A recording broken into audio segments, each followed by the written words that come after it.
My entitled teacher insults my cousin, so I destroy his career in front of my classmates. Bear with me, there's a lot of backstory here. This is over a decade ago, so some details are foggy. I went to a small rural high school where they had the smartest kids get sent to a different building their junior and senior year to take college courses. My junior year, the woman in charge of us in a distant learning center had been teaching at our school district for 15 plus years. She knew us, our families, taught in multiple grades, and coached about 3/4 of us in track and tennis. Keep in mind, our entire student body K through 12 wouldn't have broken 500 kids if we even padded the numbers with voluntary pre-K and GED students. She knew us, our antics, and generally trusted us to get our work done. She made sure she actually watched our class and didn't get into a bind on our assignments outside of that. As long as we were doing something productive and had our main stuff done, our time was ours and to use it as we see fit. In my case, it was mostly spent playing guitar and reading up on playbooks for whatever athletic competition I had that week. I was an academically good but insufferably lazy student.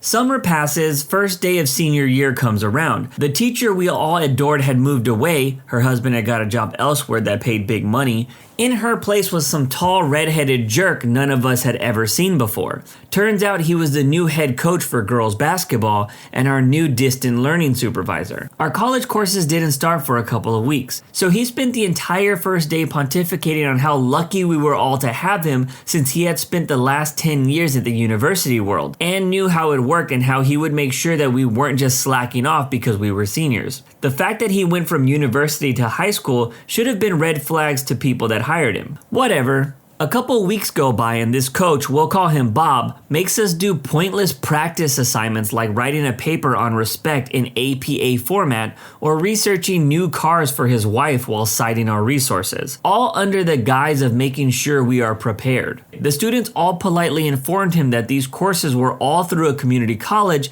and were genuinely no more difficult than an AP high school class, except for the STEM courses. Fast forward 2 weeks and courses start. Finally, we thought. Bob's antics throughout the year would have been bearable had he not made a habit of insulting students who did something that wasn't to his liking, or held a political view contrary to the university's culture he came from, which was all of us. He went to demanding that we submit all assignments to him before our actual professors, which he then did not go through quickly, causing a great many of us to lose points for late assignments. We started ignoring this and sending him a copy at the same time we submitted the assignment. He would also tell us that we were in no way mature enough for this kind of learning. We all had to maintain the institution GPA of a 3.0 or better to stay in the program. We all averaged about a 3.8. And if it was up to him, he'd take our entitled butts back over to the main building for real classes. The straw that broke the camel's back came at the end of the fall semester. We'd all taken our finals, passed, and we were looking forward to a few easy weeks. Bob came in that morning in a worse mood than usual. I found out years later that this was the day his divorce proceedings began, and he started berating one of the girls for how she was dressed. She ignored him, as did the rest of us. We were all just trying to make it through to the end of the semester. Bob then began one of his speeches about how terrible and entitled we all were. No one was paying attention, which made him even more angry. But he knew he couldn't really punish us for anything. So he zeroed in on this one kid who had been placed in the classroom for remedial learning as it was quiet and a consistent environment. He was the one student in the room actually working on something. The convo below is paraphrased as it was 10 years ago. "So student, what are you doing?" Somewhat rudely, "I'm trying to study for my test coming up so I don't get held back." "For what? So you can eventually go flip burgers at the Dairy Queen?" This student makes a 6-figure income as a welder now. "Please, you're not going to get it done anyways, so have some respect and pay attention when an adult is speaking." That's when I had enough. That student just so happened to be my cousin. I was intimately familiar with his academics and personal struggles, and knew how hard he was working to straighten up. Our family is a rather well-known and affluent one in our community, and student was cruelly regarded as a screw-up by some folks outside of our family, despite his overwhelmingly kind disposition. Now this move-in crapstick was insulting one of the most valuable members of the class and my family. It was time to hurt this guy in the worst way I could think of without hurting myself too badly or getting arrested. You see, my mother had been teaching for 25 years in the district at that point, And my stepfather is a retired guidance counselor, so I knew the rules. I'd previously refrained from honestly discussing his conduct with my parents because Bob's daughter had actually become part of our friend circle, and I knew how hard life would be on her if her dad lost his job, as his reputation made her life hard enough. The college course kids also did theater and athletics together, so she was a part of our life. Again, it was a tiny school. Half of the varsity offensive line was part of the district-winning production of Flowers of Algernon, and our star running back was also a regional qualifier in robotics. But she was graduating with the rest of us and going to school out of state, so collateral damage would be minimal. Knowing what would happen next, I casually remarked, "Coach Bob, it seems to me that if you knew half as much about basketball as you think you know about student, you'd probably still have your job at the university. Or you would have gotten your contract renewed for another year at the last school board meeting. Where will you go after this school year ends?" The room went dead quiet. That info wasn't in the newspaper yet. Bob's face turned an absolute vibrant shade of red. His voice shaking, he tells me, "Outside, now." I calmly set down my books and stepped into the foyer of the building. Bob followed me out, closed the door, and proceeded to scream every insult and cuss word he could think of in my face for at least 4 straight minutes. I was the most smug, lazy, entitled little brat he had ever seen, apparently. I may have been able to pull the wool over the eyes of my pastor, every other teacher, his daughter, and all my coaches, who were constantly irritated with me being so lazy. But god damn it, I couldn't fool him. I was never going anywhere in life, and I was going to ride my family's name like a parasite. To be honest, his lung capacity was pretty impressive. I don't think he took a single breath for the entirety of his rant. Once he stopped to catch his breath, I asked, "Coach Bob, may I go back to reading now?" Bob screamed, "No, your butt is going straight to Principal Munch, and I will write down exactly what you said and you will sign the damn thing. Do you understand?" "Yes, sir, I'd be happy to sign it." Bob gave me a questioning gaze. "Actually, I'd be happy to go down to Principal Munch. I need to ask him for a letter of recommendation for a scholarship, and of course, he will ask me what led me to saying something so disrespectful. Of course, I can't lie to him, and then I'll have to mention our little chat here." By this point, the teacher in the other classroom, who I also happened to be related to, came outside to see what the commotion was, and heard at least the tail end of his glorious speech. She was about to say something, but I turned and gave her a smile and wink. I had this in the bag. 18-year-old me was riding high. Bob sent me back into the distant learning room and followed me in. I stood by the door, awaiting my office referral. A minute went by and it never came. "Sit down, Jones." "Coach Bob, I believe classroom insubordination requires an office referral." "If that's the way you want to go." Bob's voice started to raise, but at this point he understood the situation. He wrote up the office referral and I walked happily down to the admin office. The principal was surprised to see me, even more surprised that I was sent on a disciplinary action. I told him what happened and I got detention for 1 day as punishment for open disrespect of a teacher, which I kinda deserved, and I got a thank you for my honesty. The next 2 weeks were heavenly. Bob barely spoke a word and spent most of his time glaring at me or looking for job listings. At the start of the spring semester, he wasn't in distant learning. In fact, he was nowhere to be seen. Turned out he had accepted a last-minute opportunity somewhere else before the Christmas break and had to move there in time for the spring practices to start. What a coincidence. I found out years later that Bob was soon let go from his next coaching job, and he had gotten divorced. Other faculty had apparently repeatedly complained about his conduct, and he was on incredibly thin ice long before my little stunt. Honestly, I feel kinda sorry for the guy after I'm writing this memory down, but let me know. Am I the jerk? Man, I hated teachers like this. I've had my fair share of bad teachers, especially when I was younger and they thought I was a troublemaker. Turns out I just had dyslexia and was having trouble learning at the same pace as my classmates. But I actually had a substitute teacher that was very similar to Coach Bob. He was actually this black gentleman who always wore doctor's hairnets on his shoes for some reason. To this day, I still don't understand why. Well, one day while he was subbing for my math teacher, he asked me what I wanted to be when I grew up. I told him that I wanted to make films and he straight up laughed in my face and said, "That's not gonna happen." And he also mentioned that his brother tried to do this and failed. But to this day, I still think it's one of the worst things a teacher can do is to tell a student that they won't amount to anything. But if I ever win an Oscar, you can bet my speech will include something about this substitute teacher. But to be honest, I don't even know if he's still alive. You don't want me to leave until this bathroom is spotless? You got it, boss. During my time working at a grocery store, I went through multiple managers. Some were good and I got along with them, and others not so much. The manager of this story wasn't the worst I've had, but I can definitely say that she was the most annoying to deal with. She was one of those types that went, I don't know your duties all that well, but I'm micromanaging you and you have to do things my way. And got angry if we didn't do things her way, even if her way wasn't the most efficient. Around the time she started as a manager, a new store policy was being implemented about cleaning the small public bathroom in the back of the store every 2 hours. Honestly, I was not against that, as the public bathroom was only a single toilet and sink. A quick mop and spray wouldn't take too long anyway,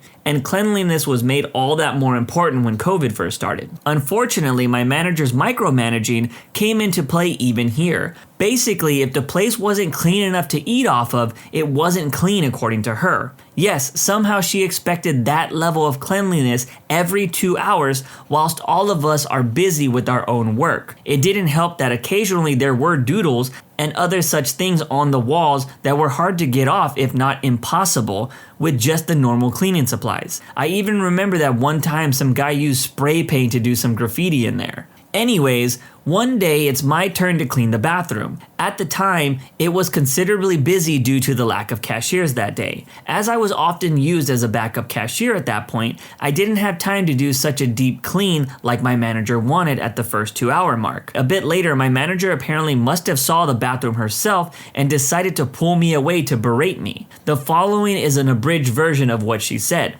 "Why didn't you clean the bathroom? You were supposed to do it earlier." I did, but I didn't have time to deep clean everything. I had to help some customers at the cash register. There are some things that I can't clean in there anyways. "No excuses. You're not full on cashier anyways. Go back and clean again. And do it right this time. I want it to be spotless. Don't leave until you're done."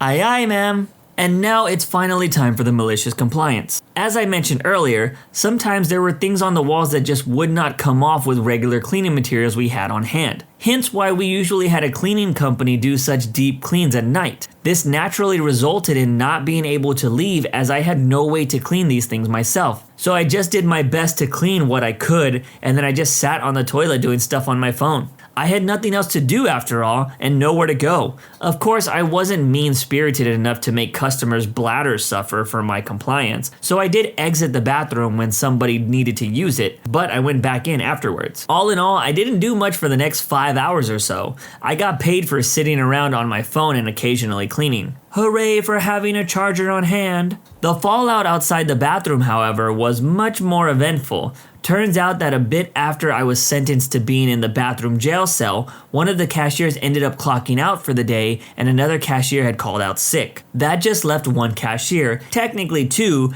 but one has to run the self-checkout, and my manager to deal with the horde of customers waiting to check out during one of the busiest days of the week. As I expected, I was called over the loudspeaker multiple times to come help from that manager of all people. But I'm like, you ordered me to stay in here, so I'm staying in here, and I didn't respond to those calls. It didn't help that I knew she would call because she didn't want to do cashier work. Eventually, that other cashier also ended up having to clock out for the day. So normally, me and the other one who called out sick would be at the cash registers. My manager had to do this mostly by herself. Unfortunately, I couldn't see this in real time as I was in the back, but I do hope that she had to suffer a bit from angry, rude, and/or entitled customers. I ended up leaving my prison a bit after 8 p.m., which was after she had left for the night. I hadn't had my lunch break after all, and I actually felt like helping after she was gone. During my next shift with her in charge, I got pulled into the office by her and sat down with another manager. I suppose as a witness or something. Once again, the below is an abridged version. "Where were you that day? You didn't respond to any of my calls and nobody could find you. You must have left the store."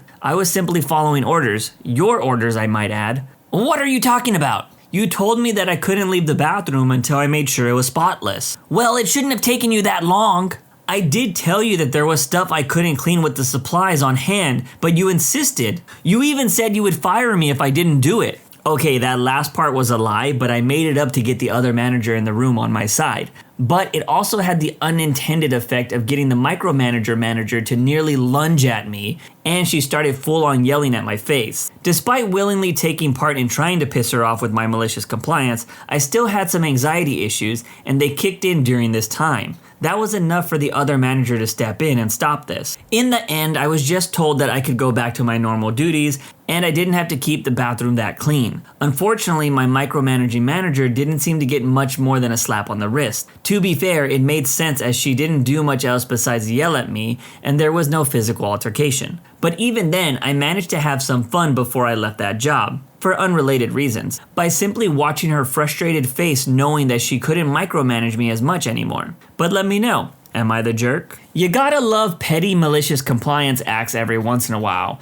especially if you know nothing's going to happen to the manager. At one of my old jobs, I used to have to work with the bakery manager once or twice a week during closing, and he was really the only manager that preached the one team method. For those of you that don't know this, it is a term used in retail, and for my particular workplace, this meant that no one goes home until the whole store was done. Meaning if I worked in electronics and I finished my area, I had to jump over to clothing to help them finish their stuff. Now I didn't have a problem with this whole thing because I had friends in other departments that I wanted to help or chat with anyways. But my issue with one team came about when the bakery department got to leave right at closing. You know, the department that was run by the manager making us stay late. What made it worse was that we would sometimes help out bakery when they were swamped, but they would never return the favor. Again, I didn't really care because the bakery ladies were cool, but the whole situation was stupid when the manager preached no one leaves until the store is done. So I fought him on this many times. We even got in each other's faces at one point. I've never been scared to speak my mind when it comes to the workplace. But I wasn't the only person that was annoyed by this whole thing. So what we ended up doing on the nights that we worked with him was started yelling one team every time we saw him. He wouldn't say anything, but you could tell that he was annoyed. The one team thing didn't last much longer after that if I recall correctly. I'd like to think that it was because of us,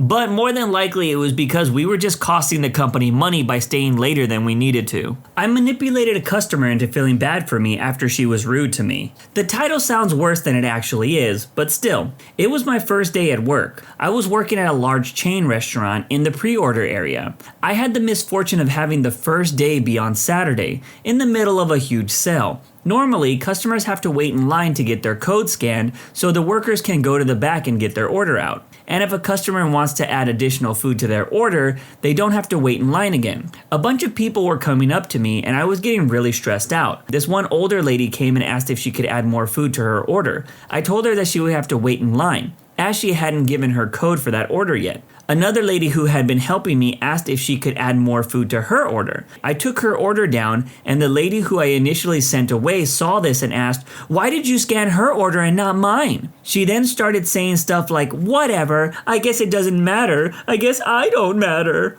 I cut her off and said, "I'm really sorry, it's my first day working here." She seemed to slow her roll, and I got her information. When I brought her food out, she said, "I'm sorry if I was rude to you." I smiled and nodded and said, "It's okay, ma'am. I was going to stop it there. I could have just let it go, but I was angry in that moment." I went on and said, "It was never my intention to make you feel bad. Since it's my first day, they didn't want me taking too many customers, and I had already been helping that other woman, so that's why I helped her and not you initially." I made my voice crack at the end, and this lady was about to open her mouth to say something, but I rushed to the back before she could say anything. Yes, I know it's petty. I should have just been happy with her apology, but I feel like she needed to understand why it's not okay to be rude to people just because something looks a certain way. She needed to realize that she shouldn't be taking things personally, especially when she doesn't even know the person. The way she was talking was like a high school girl who found out that her crush just got a girlfriend.